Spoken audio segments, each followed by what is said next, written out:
हम पुनर्जागरण में पढ़ रहे थे धर्म सुधार आंदोलन। धर्म सुधार आंदोलन में हमने जर्मनी में धर्म सुधार पढ़ा था और आज हम पढ़ेंगे इंग्लैंड में धर्म सुधार। देखिए ये सारी चीजें इतनी ज्यादा समझाने वाली है नहीं, एक स्टोरी है, बस स्टोरी जैसा इसे आप समझ लेंगे, लिख लेंगे। टॉपिक है इंग्लैंड में धर्म सुधार। ठीक है, चलिए स्टार्ट करते हैं। आपको वैसे नोट्स मिल जाएंगे, बस आप यहाँ पर सुन लीजिए थोड़ी सी चीजें। इंग्लैंड में धर्म सुधार की बात करें तो जिस प्रकार यूरोप के अन्य देशों में धर्म सुधार की जो ज्वाला है ये जल उठी थी, उसी प्रकार इंग्लैंड में भी यही चीजें हुई।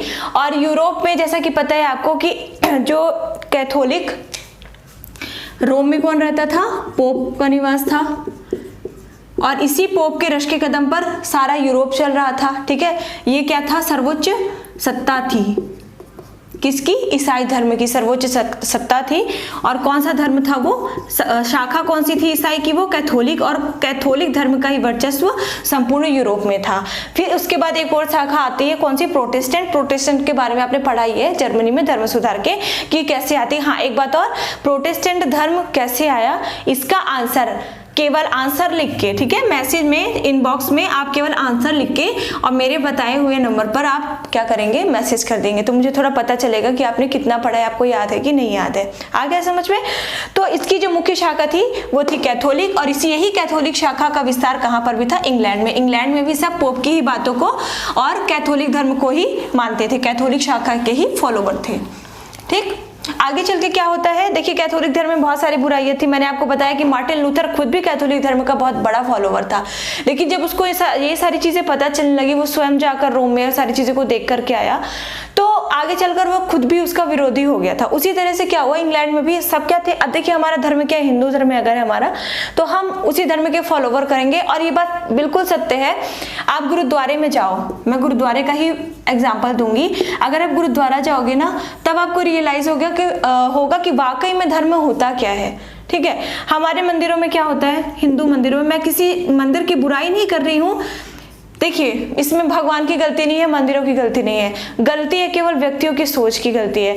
अगर आपको एक टीका भी लगाएंगे ना, अगर आपको एक टीका लगाया तो सबसे पहले पैसे रखो, 10 रुपए 5 रुपए पैसों के लिए, टीके के लिए पैसे दो उनको।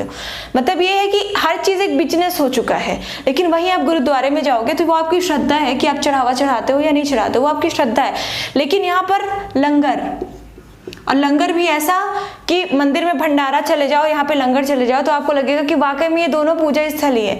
लेकिन दोनों में कितना अंतर है। ठीक है, वहां पे हर चीज फ्री, गुरुद्वारे में जाओगे आपको साफ सफाई भी मिलेगी। मंदिरों में क्या है, अगरबत्ती जला रहे हैं, अगरबत्ती के सारे वो जो टुकड़े बचते हैं वो ऐसे ही पड़े हुए हैं। ठीक है, दीपक जला रहे, सारे दीपक ऐसे ही पड़े हुए हैं, जो भी प्रसाद चढ़ाया जाता है। ठीक है, मतलब साफ सफाई। अब मैं कुछ मंदिरों की बात नहीं कर रही हूँ, इस्कॉन टेम्पल जैसे मंदिर काफी अच्छे हैं, लेकिन नॉर्मल मंदिर, आप घर के ही आसपास मंदिर बनवा देते हैं। मंदिर बनवाने का मतलब क्या है, मंदिर बनवाने का मतलब ये नहीं कि वहां पर भगवान है तो मतलब स्थल अच्छा स्थल माना जाएगा, स्थल माना जाएगा क्योंकि भगवान और श्रद्धालु भी आएंगे, लेकिन आपके वहां का मंदिर तो बनवा दिया, लेकिन रख रखाव की भी जिम्मेदारी कुछ बनती है आपकी। आया समझ में। तो गुरुद्वारे में आप जाओगे तब आपको लगेगा कि वाकई में ये क्या है, पूजा स्थल है। ठीक है, तो मैं बात कर रही थी हिंदू धर्म की, तो हिंदू धर्म में वाकई में, हिंदू धर्म में भी कई सारी ऐसी कुरीतियां आ गई कि हमें सोचने पर मजबूर करती हैं। लेकिन क्या करेंगे हम, हमारा धर्म तो वही है। बहुत सारे लोग आज के जमाने में तो धर्म परिवर्तन भी कर देते हैं। ठीक है, बौद्ध अपना लेते हैं, जैन अपना लेते हैं। तो उसी प्रकार था, इंग्लैंड में भी कैथोलिक धर्म के फॉलोवर थे, लेकिन धीरे धीरे जब उसकी कुरीतियों का पता चलने लगा तो वो क्या होने लगा, उनकी आंखें खुलने लगी और मतलब सोचने पर मजबूर हुए। पहले तो मैंने बताया ही था कि जो एकजुटता का अभाव था, एकजुटता ही नहीं थी, तो सब बोलने में, सामने आने में डरते थे, खासतौर पर जो निम्न वर्ग के तबके के लोग थे। ठीक है, तो क्या होता है इंग्लैंड में, कैम्ब्रिज विश्वविद्यालय का नाम आपने सुना होगा। ठीक है, कैम्ब्रिज, ऑक्सफोर्ड, ठीक है, यूनिवर्सिटीज है वहां पे, काफी अच्छी रिच है। तो कैम्ब्रिज विश्वविद्यालय में एक गुट तैयार किया गया, एक गुट बनाया गया, समूह बनाया गया, और उस समूह में मार्टिन लूथर के फॉलोवर्स है। मार्टिन लूथर की जो शिक्षा थी धर्म की, इस मार्टिन लूथर क्या था, धर्मशास्त्र का क्या था, वो प्रोफेसर था, प्राध्यापक था। तो धर्म की जो शिक्षा दी थी उस मार्टिन लूथर ने, उसने जो सिद्धांत दिए थे, अगर आपको याद हो तो, इसके सिद्धांतों को उस कैम्ब्रिज विश्वविद्यालय में जो समूह बना था उसके सिद्धांतों को मानते थे। किसके, लूथर के सिद्धांतों को। आ रहे समझ में। आप लूथर के सिद्धांतों को मानेंगे मतलब क्या होगा, कैथोलिक धर्म के धीरे धीरे विरोधी होते चले जाएंगे। उसमें देखिए कैथोलिक धर्म स्पेशली उसका कोई विरोधी नहीं था, केवल कैथोलिक धर्म के जो कुरीतियां व्याप्त हो चुकी थी, जैसा कि मैंने बताया इतनी पोप के पास इतनी ज्यादा संपत्ति इकट्ठा हो गई थी, मतलब गरीब लोगों का बिल्कुल ध्यान नहीं दिया जा रहा था, उनको और मतलब दबा के रखना चाह रहे थे, अपनी ही बातें मनवाना चाह रहे थे सॉरी। तो ये सारी कुरीतियों को खत्म करने के लिए मार्टिन लूथर ने अपने धर्म की शिक्षा दी थी और इसी के फॉलोवर थे कैम्ब्रिज विश्वविद्यालय का में वो जो गुट समूह तैयार हुआ था। अब इसका आगे बढ़ करके कैम्ब्रिज के बाद ऑक्सफोर्ड यूनिवर्सिटी, देखिए और यूनिवर्सिटीज ही क्यों यहाँ पर आई, क्योंकि यूनिवर्सिटीज में लोग शिक्षित होते थे, शिक्षित होने का मतलब है लोग जागरूक होते थे, लोग हर चीजों को समझते थे, ठीक है। ऑक्सफोर्ड के अलावा लंदन के और भी इंग्लैंड के और भी जो भी विश्वविद्यालय थे, सारे लोग क्या हुए, धर्म की उसकी शिक्षा पढ़ के और मार्टिन लूथर के क्या हो गए, फॉलोवर्स हो गए। मार्टिन लूथर का फॉलोवर्स होने का मतलब है कैथोलिक धर्म का विरोधी होना। आ रहा है समझ में। फिर आगे क्या होता है, जैसे हमने जर्मनी में देखा था कई सारे बुद्धिजीवी भी आए थे, ठीक है, याद होगा आपको, जिंदा जला भी दिया गया था उन्हें इसी कारण से। तो इसी प्रकार इंग्लैंड में भी बुद्धिजीवी आए कई सारे और धर्म में सुधार करने की इच्छा की कि धर्म में जो व्याप्त कुरीतियां हैं कम से कम उसका सुधार तो कर ही लिया जाए। और इसी क्रम में आते हैं इरेस्मस जी। इरेस्मस के बारे में लगभग 2 साल 2018 में भी 3 नंबर में एक क्वेश्चन पूछा गया था और शायद 2014 या 15 में भी 3 नंबर में एक क्वेश्चन पूछा गया था इरेस्मस के बारे में, ठीक है। तो तभी आते हैं इरेस्मस। देखिए ये जो दार्शनिक है ना, ये दार्शनिक 3 नंबर में और 6 नंबर के हिसाब से जैसे भी पूछे जाते हैं, मैं आपको पढ़ाऊंगी नहीं, यहाँ पर मैं नहीं पढ़ाऊंगी क्योंकि इसमें ऐसा कुछ समझने लायक कुछ है ही नहीं। क्यों मैं फालतू टाइम वेस्ट करूँ, आपका भी करूँ और अपना भी करूँ। तो मैं आपको एक नोट्स दे दूंगी और उस नोट्स में क्या होंगे, सारे दार्शनिक और जो भी विद्वान है जो क्वेश्चन में पेपर में पूछे जाते हैं वो सारे इकट्ठे लिखे होंगे, आप उन्हें पढ़ते रहना बार बार, ठीक है। तो आपका 3 नंबर की चीजें आपकी तैयार हो जाएंगी। तो उसी क्रम में क्या कौन आते हैं, दार्शनिक आते हैं, ये इरेस्मस जी आते हैं। इरेस्मस जो थे लैटिन विद्वान थे, काफी अच्छे विद्वान थे ये, और इन्होंने अपनी पुस्तकों में भी क्या किया है, इसकी कुरीतियों का विरोध किया है। किसकी, कैथोलिक धर्म की कुरीतियों का विरोध किया। अब इनके पुस्तकों को पढ़ करके भी क्या हुआ, लोगों के अंदर चेतना का विकास होता है। आप देखिए केवल यहाँ पर इंग्लैंड में धार्मिक सुधार होने का कारण केवल धार्मिक कुरीतियां ही नहीं थी, आ रहा है समझ में, केवल धार्मिक कुरीतियां ही नहीं थी, राजनीतिक कोई ऐसी प्रॉब्लम्स भी थी, पॉलिटिकल इश्यूज भी थे कई सारे, ठीक है। क्या था कि इंग्लैंड में एक राजा हुआ करता था और उस राजा का नाम था हेनरी सिस्टम।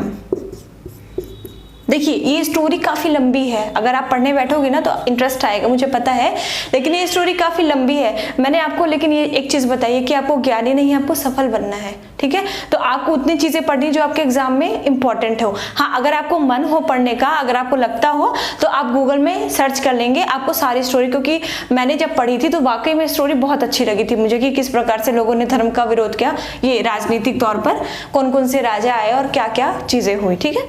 लेकिन हम यहाँ पर केवल एग्जाम के दृष्टिकोण से पढ़ रहे हैं। तो एक राजा हुआ करता था, उसका नाम था हेनरी सिस्टम। आ रहा है समझ में।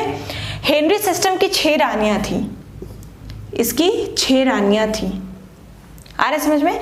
इसकी 6 रानियां थी और 6 रानियों में से एक रानी का नाम था कैथरीना।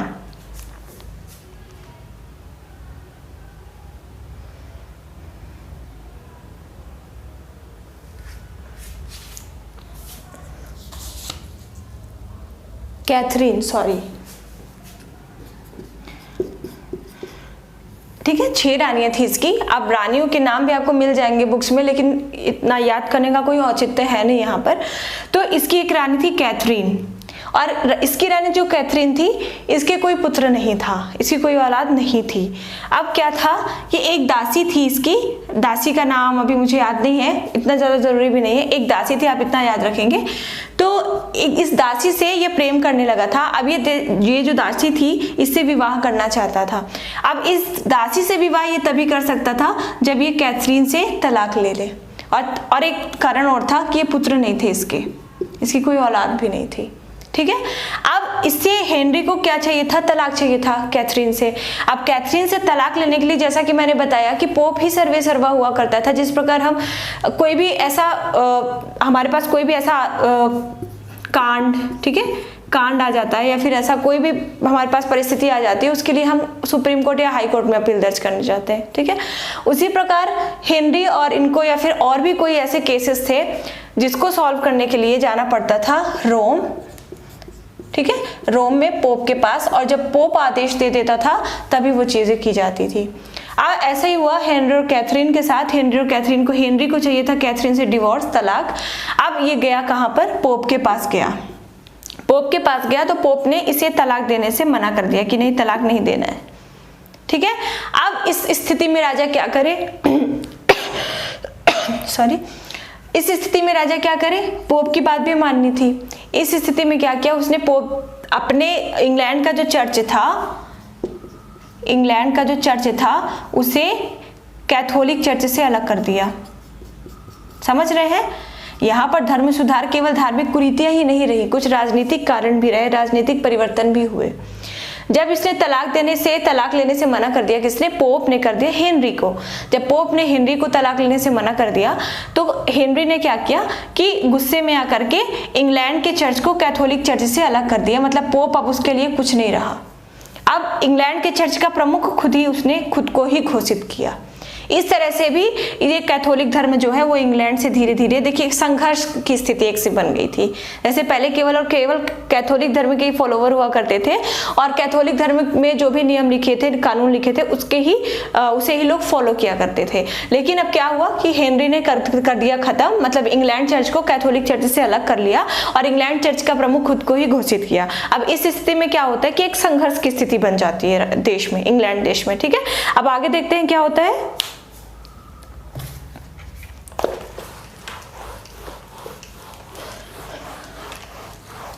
और आगे चलकर इसने तलाक ले भी लिया था।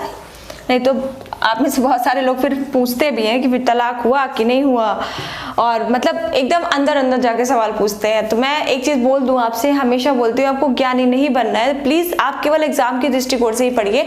अगर हमारे पास पर्याप्त समय होता तो हम हर चीजों को जरूर पढ़ते, लेकिन हमारे पास पर्याप्त समय नहीं है, आपको पता है। और पर्याप्त समय होने के अलावा भी क्या आप हर साल वही चीजें, अगर आपका हम मान लेते 2019 में नहीं हुआ, 2020 में दोगे, 2020 में नहीं हुआ, 2021 में दोगे, तो आप ऐसी स्ट्रेटेजी अपनाओ कि आपका फर्स्ट टाइम पे ही, फर्स्ट अटेम्प्ट में ही क्लियर हो जाए। आ रहा है समझ में? देखिए, इसमें गलत नहीं है, आप गलत नहीं करते हो कि आप मुझसे क्वेश्चन करते हो, मतलब और अंदर जा करके, गलत नहीं है ये चीजें। लेकिन ये चीजें आपके लिए आगे चल के थोड़ी खतरनाक सिद्ध हो सकती है। अगर आप हो गए, मान लेते हो आप हो गए 40 साल के एग्जाम देते देते, ठीक है, 40 साल के हो गए और आपके पास काफी ज्ञान है, आपके पास मतलब हर चीज आप जानते हो, लेकिन स्ट्रेटेजी क्या है? स्ट्रेटेजी का मतलब यही होता है कि क्या स्ट्रेटेजी बनाए, क्या पढ़ना है हमें, क्या नहीं पढ़ना है। पढ़ने के लिए तो आपको दुनिया भर की चीजें मिल जाएंगी, ठीक है। अगर आप 40 साल के हो गए, ठीक है, किसी ने पूछा आप कब से तैयारी कर रहे हो, आपको सिलेक्शन हुआ या नहीं हुआ, आप बोलोगे नहीं हुआ, तो इस व्यक्ति को इस चीज से मतलब नहीं है कि आपके पास कितना ज्ञान है। इस व्यक्ति को यही है कि सिलेक्शन अभी तक नहीं हुआ। अब क्यों नहीं हुआ, ये आपकी गलती है कि आपने सही स्ट्रेटेजी नहीं अपनाई थी। इसलिए सही स्ट्रेटेजी अपनाकर ही पढ़ाई करें। ज्यादा ज्ञान लेने के चक्कर में पढ़ेंगे ना आप, तो फिर हमेशा ही बोलती हूँ कि फिर अगर ज्ञान ही लेना है तो पीएचडी कर लीजिए। चलिए, आई होप समझ में आ रही होगी आपको मेरी बातें।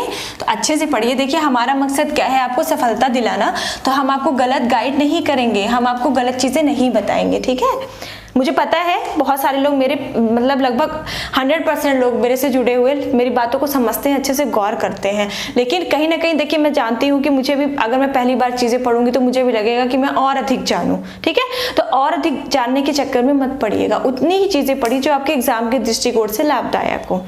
तो फिर आगे हम बढ़ते हैं। अब उसकी मृत्यु हो जाती है, किसकी? हेनरी सिस्टम की।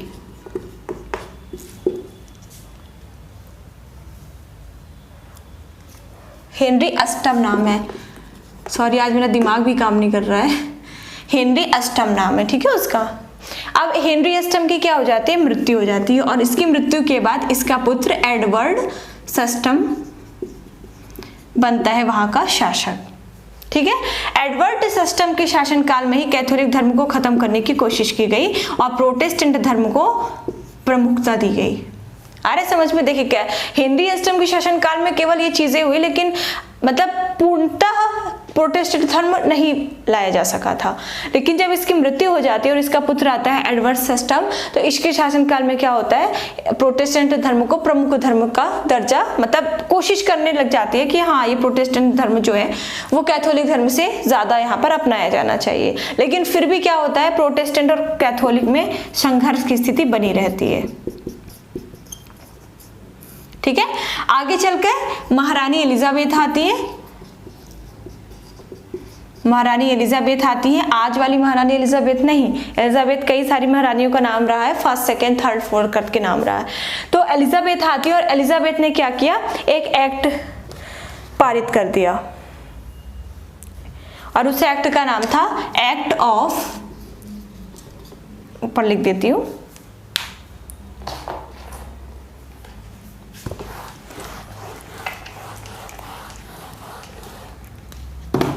एक्ट पारित कर दिया और इस एक्ट का नाम था एक्ट ऑफ सुप्रीमेसी।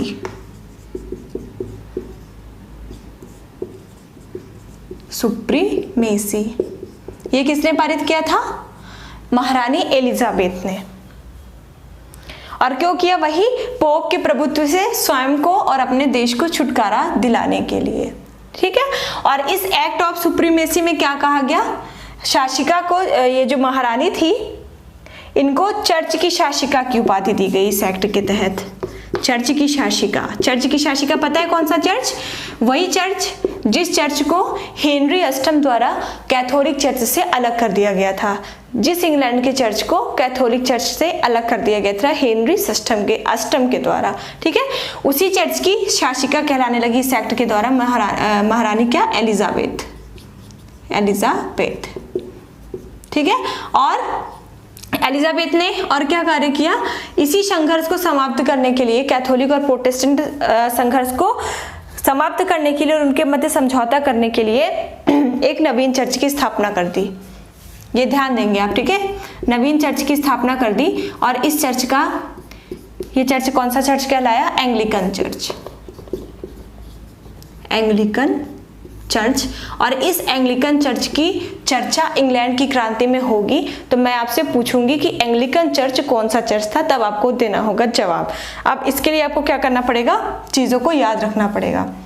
एक बार और बता देती हूँ, एलिजाबेथ ने एक एक्ट पारित किया, एक्ट ऑफ सुप्रीमेसी, किसके लिए, किस चीज के लिए, पोप के प्रभुत्व को समाप्त करने के लिए। अब इस एक्ट के द्वारा एलिजाबेथ को चर्च की शासिका का दर्जा दिया गया। कौन सा चर्च, वही चर्च जिस चर्च को हेनरी अष्टम ने पोप के चर्च से या फिर कैथोलिक चर्च से अलग कर दिया था। और एक और काम किया, किसी कैथोलिक और प्रोटेस्टेंट के मध्य संघर्ष की स्थिति को समाप्त करने के लिए एक चर्च की स्थापना की, नवीन चर्च की स्थापना की, और उस चर्च का नाम जो था वो कहलाया कौन सा चर्च, एंग्लिकन चर्च। तो ये था इंग्लैंड में धर्म सुधार। अगले वीडियो में मिलते हैं धर्म सुधार आंदोलन का प्रभाव। ठीक है, तो थैंक यू वेरी मच, पढ़ते रहिए।